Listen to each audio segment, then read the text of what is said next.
All right, let's get this fifth episode of Highly Motivated Podcast. So, for today's podcast, for today's episode, I will have some guests, some new people, some new voices, some new ideas. I have left up the decision of the topic to them, so both you and I will both be enjoying what they have to talk about. Today's episode might be a longer episode, but stick around in order to meet them. I will have them introduce themselves in the beginning. So if you would like to hear multiple different voices, multiple different points of views on motivation and how to stay motivated, please stick around and listen to today's episode. But without further ado, let's get on with the episode.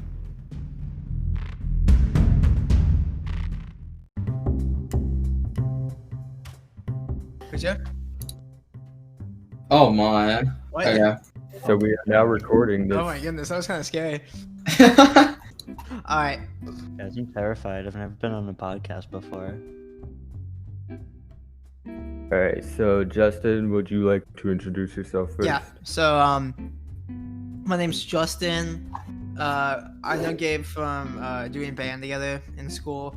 And, ever since I listened to the first episode that I had seen of this podcast, I have had to motivate a lot of people in my life, both as, I've been president of a few clubs and section leader, and I think that I have learned enough about methods of motivation to kind of spread, and I really like the kind of the message of, visualizing what you want, and kind of, you have to know what you want in order to take concrete steps to get it.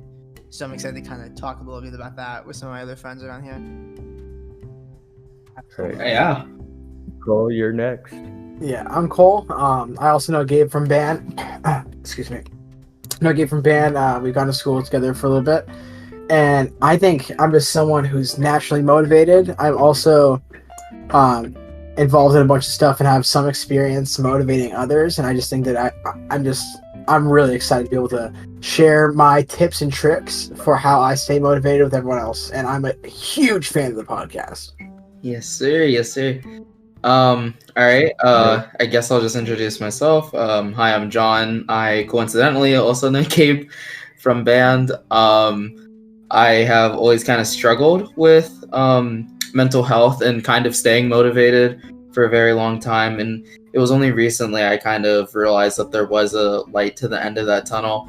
And I'm just excited to kind of talk about my personal experiences with it and how I managed to get through it, and kind of spread that knowledge, I guess. Clarence, you're next. All right, what's up, everyone? My name is Clarence. I also know Gabe from band. Imagine that. And I just kind of wanted to talk today about how I overcame my own struggles with like health, and because I have a rare genetic disease. It's called hydrocephalus hyperplasia. And it was a big struggle, trying to get motivated enough to get through it. And I kind of just wanted to share my experience with that and how I sort of got to where I am today. So yeah, I'm looking forward to motivating some people today. All right. Now, with all these introductions, I think the one that I feel is the most important, because they were very adamant on being a part of this podcast, is Clarence. So Clarence, why don't you tell us about how you stay motivated, or how you motivated yourself to get however far you are? Of course. So hydrocephalus hyperplasia, like I said, is a very rare genetic disease, and the symptoms they vary greatly. So I went from it can cause severe depression at times, which is it's not very fun, but it also, I have some scars on my body. Not really scars, I should say. It's more of just like irregular birthmarks that kind of look weird. And I got made fun of a lot at school because of it. And so I always made sure to work on myself and kind of just visualize where I want to be, how I want people to see me. and I've kind of just worked up from there, really. Can I say something real quick? Kind of add on to that a little point there. I think that it's really important, like Clarence said, especially when you're in a position where you're dealing with more of a struggle than it's a hard situation, to kind of really visualize what you want, because I'm not gonna. A lot of people think there's some like magic powers in that, and what's it called? Manifesting. I don't really believe in any of that, but I do think it's super important to be able to say, this is exactly what I want. I'm here. I need to have this. I need to have this. And then you can really plan those concrete steps to get there. Well, I mean, I don't know. I feel like the idea of like manifesting and like it's more along the lines of like putting yourself in that headspace. That's what manifestation is. I agree. Exactly, yeah. Yeah, and it's like, it's really, I remember I was talking to my psychologist one time, and they said, it's like, don't imagine that you're giving yourself one big goal to accomplish, and it like doesn't give you that value like of self-worth, right? Because it's like, okay, well, by the end of high school, I want to have a 4.2 GPA, or right, something extremely like long term, right? Like, give yourself like small term things that you can focus on and manifest those, and put yourself in the headspace to reach those smaller goals so that you can get that feeling of self-worth. Because if you don't, you're gonna just be chasing something that's unobtainable, like by today. It's not something that you can do to like right now, right? Yeah. And I'm gonna add on that with the like high school stuff, like with that like high goal, big like long-term goal, have some short-term goals that will help you. Like, my idea is to have some short-term goals that'll help get to the long-term goal. Yes. Definitely. Yeah, and And perspective that is makes it- perspective is super important. You could be thinking like, if your goal was just to be happy, to quote Shia LaBeouf, he said, "I could be in a hole somewhere. I could completely lose it and be some hippie living in the woods with my dad." So I think with that quote, when I first read that, I thought like, oh, he could be some hippie in the woods, but what he's kind of meaning is, it's important. His dad finds happiness, in being able to live in the woods, being among the trees, but to me, I could never be happy there. So I think it's super important to know what your personal happiness is, Yes. based on the circumstances you have and how to work to get what you want, not basing it off of anything anybody else says, and what anybody else wants. You have to, be selfish in that way. Yeah, and of course, and I always hate the word selfish, because that comes from the idea that like it's human nature for people to be selfish, and it's not. That's not what it is. It's like every person should focus on themselves before they're able to care about others, right? That's not selfish. That's just called being a human, right? Because it's like, if Amen. you are not happy with yourself, how can you expect others around you to be happy for you? Or like, you shouldn't like rely on other people to give you happiness. You should have that feeling of self-worth going out into the world, I think it's sort of- definitely a mix of both. Like finding a balance of helping others and just being able to help yourself first. You should always, as against the norm as it is, helping yourself is definitely what should be the priority. But you do want to find that balance between helping yourself and helping others. Of course. But it's like, I don't know. I just feel like whenever, that's how I got my kind of like, I'm gonna open up a bit here, but it's how I got like my first bout of depression. It was like, I was really struggling with my own self-value, and because of that, I felt like I was essentially worthless. So I felt as if I needed to like, help other people out so that then I could have that feeling of self-worth, but I just never got it. I never got it, no matter how much I would help and reach out to other people, because then I would reflect in on myself, and I would always be like, well, where are those people for me? And it's like, if I'm always constantly beating myself up day by day, it's like that's eventually going to get to you. And you do have to be happy with yourself before you're actually able to help others, I feel. I think Judd. that like correlates with the idea of like loving yourself before you can love anybody else, Yeah, for sure. that's another story. But still, that happiness for yourself, rather, it will help for you to actually make other people happy. For sure, because if you are not happy with where you are, this I'm gonna use an example here. A lot of people deal with, when they're single, wanting to, fill that void that they have. But I think that it's super easy to think, I'm not happy if I were with someone, if I had a girlfriend, if I had a boyfriend, I'd be happier. But if you're not satisfied with yourself while you are single, you're never going to be able to be happy with somebody else, because you have that need, to make yourself happy so you can be a good partner to other people that you're with too. Of course. Yeah, I think if you only seek validation from other people and you don't learn to be happy with yourself, it just is a way to lead to being disappointed in yourself, and it's a really easy way to go down the wrong path mentally. Yeah, and I just adding on to that, like with like talking about social relations, it's like a lot of people, they tend to look as hatred actually as like a form of, like, in the same way that people want love from other people so that they can maybe learn to love themselves, they've put out hate for other people for no apparent reason as almost like a coping mechanism, right? And I think that's the most toxic thing that you can do for yourself, because not only are you like pushing people away, but also you're gonna feel guilty about it afterwards, right? And it's like, if you don't, then that's like a personal problem that you seriously need to work on. And I feel like, especially as we're in the 21st century, and like, it's funny to be toxic in video games all the time. I used to be toxic, and ever since I stopped being toxic, I've actually like started respecting myself more and being like, okay, well, why am I doing this? What's the point? It's like, why do I feel the need to be mean to other people? Is it for a little giggle? Because I could probably ruin that person's day. I don't know what they're going through, right? They don't know what I'm going through.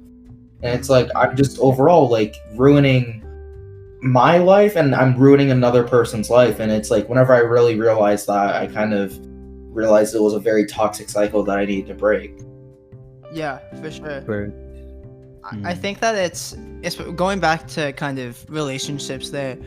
I think that it's, and going back to, finding your own definition of happiness, I think it's a really weird concept. I like to envision myself, other areas of the world and what they kind of have, as their standard of happiness. And an example I saw in a lot of places in like, in North Africa or Nigeria as an example, polygamy is still a very big factor of life there, and that's something that, I could never be anywhere near satisfied with. But I think it's interesting how in other areas of the world they have different definitions of, what domestic bliss is compared to our American ideal of that.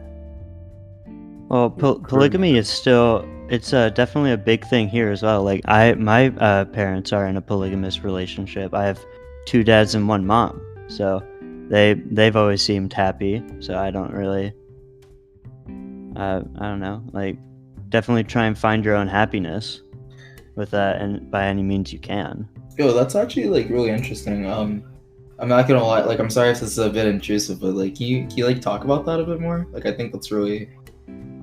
Yeah, has like, that how does it impacted impact your life? your life? Yeah, has that Yeah. been hard? Or did you get ever like bullied for that? Or, and if you did, sorry if this is too much, you can always let us know. But how did you find strength and continue to push through and be motivated in that situation?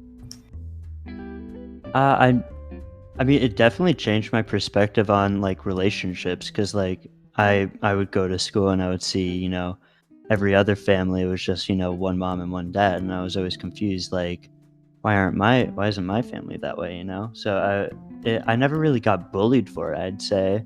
It was just it definitely changed my perspective, where I was just like, you can be happy no matter what relationship you're in, Did you? Well, not really that, but you can't be happy in every relationship, that but you the- can definitely find happiness in some relationships. Was that the norm, or for you? Were you, when you were born, you said you had 2 dads and 1 mom? did you grow up when you were a little kid? Were there only two of them? Was it, which two was it if there were? Were there always three of them there? And if one was, kind of brought in along the way, was that hard for you to adjust to? Or was it like, when people, yeah, were you like, how do you feel that impacted you? And are you glad for that situation, And would that be something Well- you'd ever consider doing, if you have children, kind of continuing that in your life? Yeah, so my family started out when I was born. It was just my paternal father and my mother. And then later on, when I was around 5-ish, so like right as I was getting into kindergarten, my other dad came into the picture. Mhm. So, as far as I can remember, I've always like remembered having two dads. So it was just it never really felt like, yeah, it was pretty much just the norm for me, I guess. Just And a really quick question. Are you a Mormon? no, I'm not. My parents.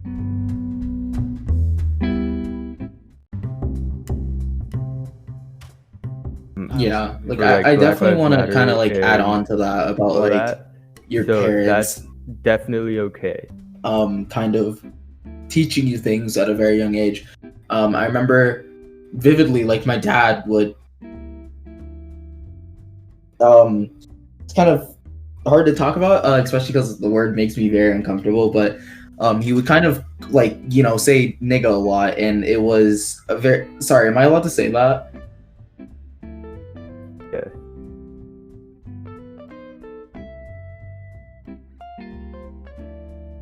Well, I mean, you are, Okay, but all it right. would still be. I'll like, just refer to it as kind the N word then. kind of veer. But he would Not kind of do use it the too N word a much. lot, and it didn't really. It didn't really make me feel the most comfortable. Especially like I don't know, because I am black. I am African American, right? And it's kind of like a cultural thing, I guess, where people love to say it a lot, right? And I kind of go against that norm of where I just don't enjoy saying it. It makes me uncomfortable to say. It makes me uncomfortable because every time I do say it, it kind of reminds me, oh, hey, this was a word that people used to something I oppress my think people. is About important like to realize, not even with, thousands, like literally hundreds, or not like everything going on, double-digit and, years, seeing what kind of right? Like change is being made, tens of not, years ago, right? losing motivation. It's To quote very the much great, so still relevant. I think But he was it's like Irish definitely poet, going against the Peter norm of what you've been Wollstone. taught is important. If you always expect the worst, you'll never be disappointed, and I think that's really important to keep with you, when you go about doing it. Probably expect the worst. Wait, did I cut out there? Justin, you want me to expect the worst? Yeah, and you'll never be Isn't it disappointed. good to get? I mean, Clarence, you're good. What's Yeah, your I kind of- agree. I For agree. me, it's kind of So Clarence, is it okay if I ask you kind of a personal question about your disease on here? So, what kind of? I know you said the symptoms really vary. I watched this video. And I'm assuming there's a big spectrum of, symptoms that don't really affect you too much, and symptoms bit, that are, really bad, and I don't know how bad. But a question I kind of have is, when you're thinking about what's gonna happen, sure. and what kind of symptoms you're gonna have, I don't know if you really know if they progress more as time goes on. Are you expecting the worst and being ready to deal with that, or is it more of you're kind of going through with the attitude that everything's gonna be okay,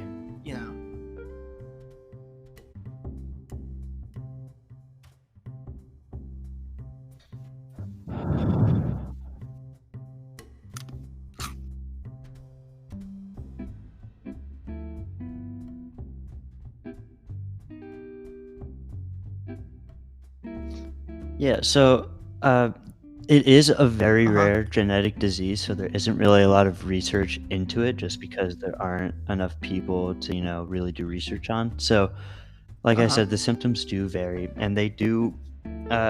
So I know like 3 other people, and one of them he's around 50 years old. The other guy I know, he's around 25, and then I have another friend who he's around my age as well. He's also 16. So The symptoms do progress slightly, but like I said, it varies in each person. So, the guy that I know that's 50 years old, his symptoms, he doesn't really have any anymore. But the guy that I know that's 25, say you have like a he pragmatic approach to your disease. his symptoms have gotten much like worse realistic since he was expectations. around my age. So I am kind of prepared. I am expecting the worst. Oh, that's good. And then, That's really good to hear. if I happen to come out of it unscathed, then I guess that's something to be proud about. But I'm definitely expecting the worst.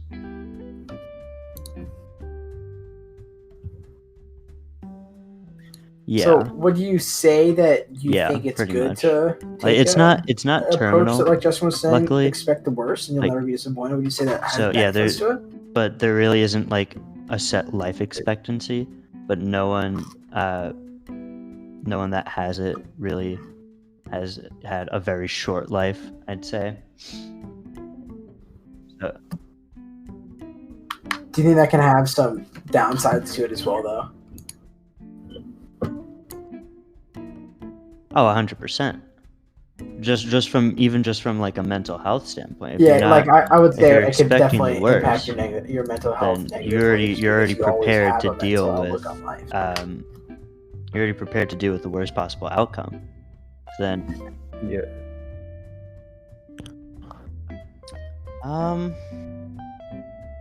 I suppose. I guess it is a very negative outlook, but it's definitely.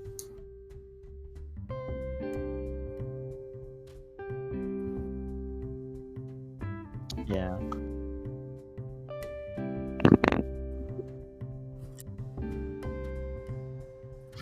So to add on to that expecting the worst thing, so rather than expecting the worst, so I was watching this video, I think maybe yesterday. I was watching it, and the guy said that he either has no expectations or very little, so that he doesn't get disappointed because of happiness.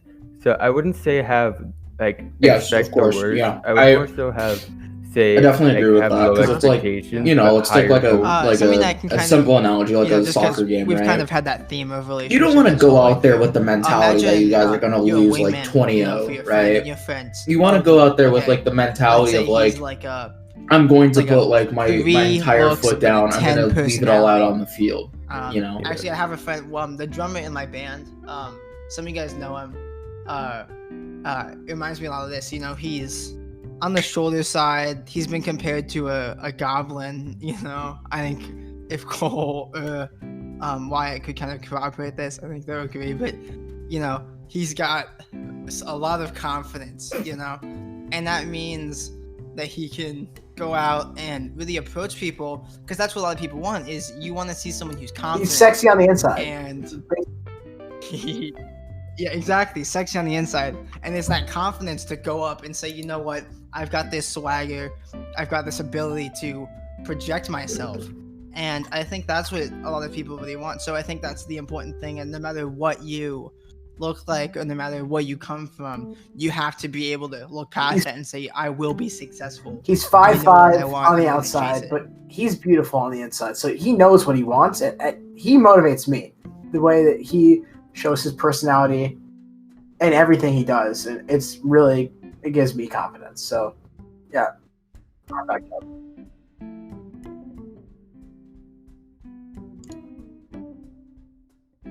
Yeah, just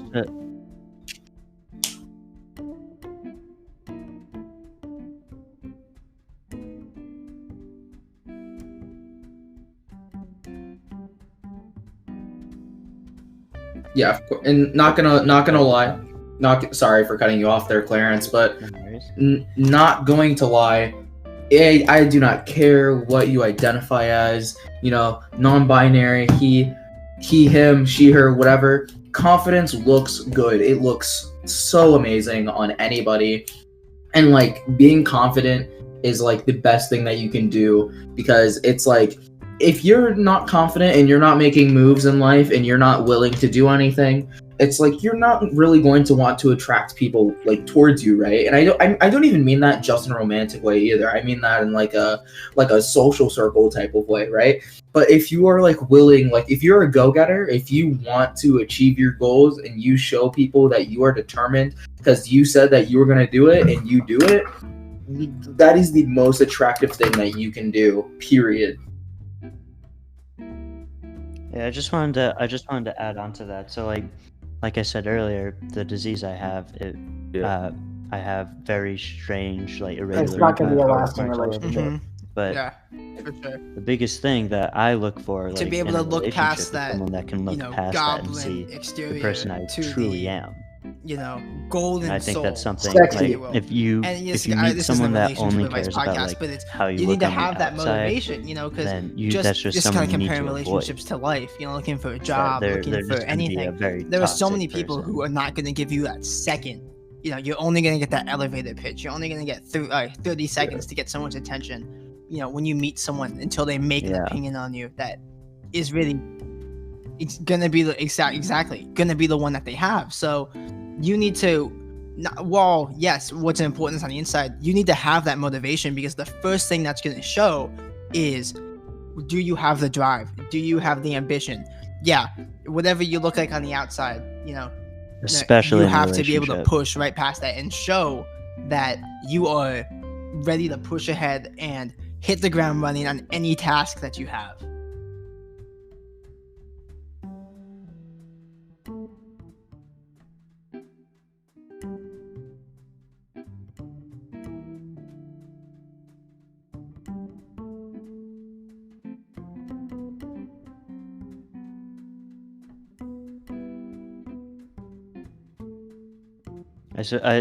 Just to add on to what I was saying earlier, it's important to not be unmotivated to get out there if someone like rejects you or anything, because not everyone's gonna be able to look past everything, and staying motivated throughout trying to get into a relationship is very, very important. So don't get discouraged if the girl you like rejects you, or the boy you like, or whatever you like.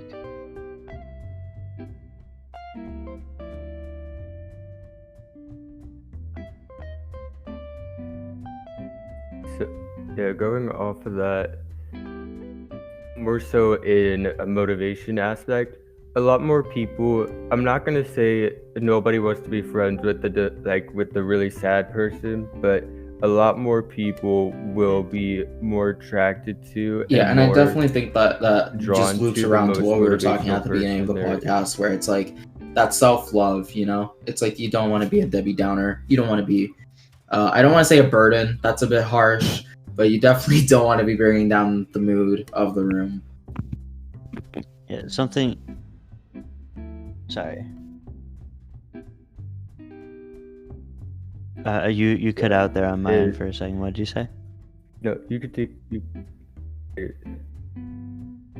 All right. So, something I wanted to say earlier, just to give like an Just alternate take perspective, the reins. You but wanted to comment. I remember earlier everyone was talking about sort of make sure you focus on yourself the one before You were cool, first. help others. But something I've always found the one in life is the that one helping counterexample others of that, though, gave me just a make huge sure to boost note of just is if like you're self-confidence. like they say on the and airplane, it really motivated me help to out the child sort next of to you work before through you any put other your- stuff I was, put your own mask on struggling before with. you help the child next to you.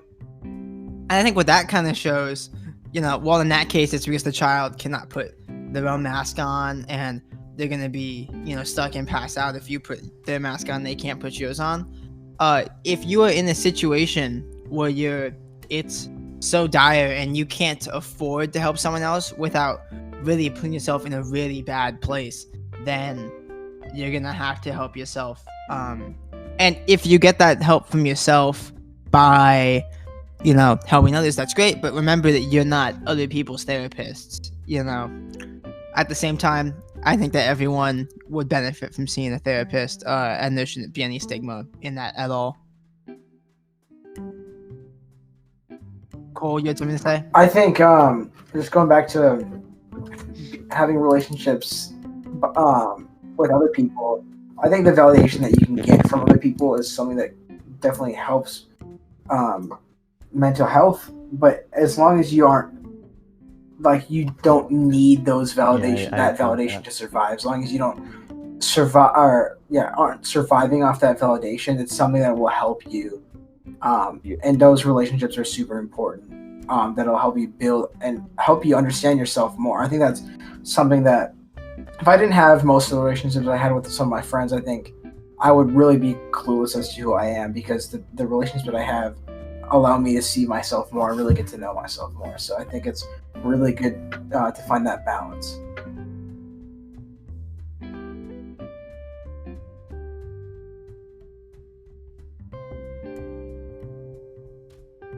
Uh-huh.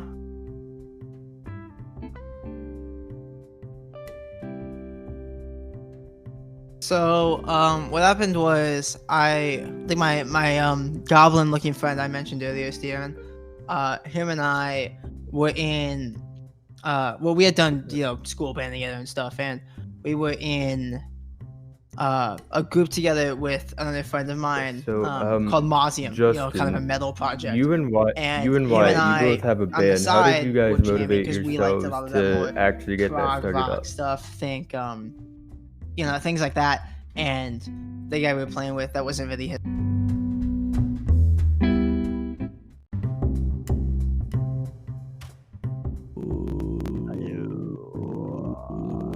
Oh yeah, this is highly motivated. Hey guys, Max back. Hey guys. We're back, and we're Okay, actually ending the wait, no, podcast. let's do a synchronized Yeah. hey guys. I'll go three, gonna two, beatbox. 1, and we all say hey guys. You guys ready? Yeah, let's go. 3, 2, 1. Hey guys. Hey guys. Hey, guys. All right, I think that's That's it. it. We're We'll done. see you guys Podcast later. is over. Over. Go home. Nice. Sleep well, boys and girls, and my Humpback non-binary chubs. folks. Nope, we're anti-humpback chub. No, we are not. We're Oh positive. no, man. Anti-humpback chub. Is there drama I between said Cole anybody and who Humpback listens- Chub? What's It's all happening? negative Yeah. energy, dude. I feel let Anybody down who because listens to this podcast, I want you to go show all no, your stop, support stop. to Justin and Wyatt and Steven to Humpback Chub. Yeah, and follow me on Twitter. At Bustin Gentleman. BUSTANJENJAMIN. Instagram too. Damn, I wish I had social media. Then I could plug it. I don't know. Should we go over the humpback chub recent cancellation? At C Chubb Humpback on Twitter. CHUBHUMBACK. And on Instagram, it's at Humpback Chubb Band. I think. Let me check. I think it's official. Is it banned? It's official. At Humpback Chubb Official. HUMPBACK Is that how you spell it? Right. I guess this is the end of today's episode. Thank you for Thank you, having. Gabe. Thank you. Thank you for having us, and thank you from John. I'm sure he would have wanted us to say that. Yeah, John was really And- opening up to us, and which I really Caitlin. appreciate. Shout out to Caitlin Yeah. for joining. Where did she go? She had to hop off. I think it was because I think somebody walked in or something. But Sorry. R.I.P. Caitlin. still. All right. Dearly missed. See you later. Yeah, later.